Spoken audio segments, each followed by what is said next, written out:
మా తోటలో కనకాంబర ముద్దగా ఎలా ఉన్నాయో చూడండి, బంతిపూల టైప్లో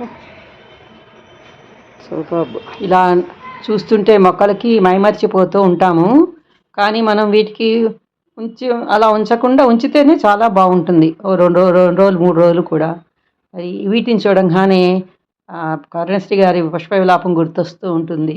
మరి మానవులం కదండి, చూడంగానే చూసి ఆనందించలేము, తర్వాత అది మన దగ్గరికి రావాలని ఆశిస్తాం. కానీ మన దగ్గరికి వచ్చినాక ఎంతసేపు ఉంటాయండి? మహా అయితే ఒకరోజు దేవుడికి పెడతాం, లేదా తలలో పెట్టుకుంటాం, అంతే. మరుసటి రోజు పడేస్తాం కదా. అలా పడేయటం కూడా చక్కగా మళ్ళా మా మొక్కల్లో కనుక వేసినట్లయితే, అంటే వాటిని తుంచి మొక్కల్లో వేసినట్టయితే మరి ఎరువులాగా కూడా ఉపయోగిస్తూ ఉంటుంది కదా. మన బియ్యం కడిగే నీళ్లు, కూరలు కడిగే నీళ్లు, చెక్కులు, కూర చెక్కులు, ఇవన్నీ కూడా.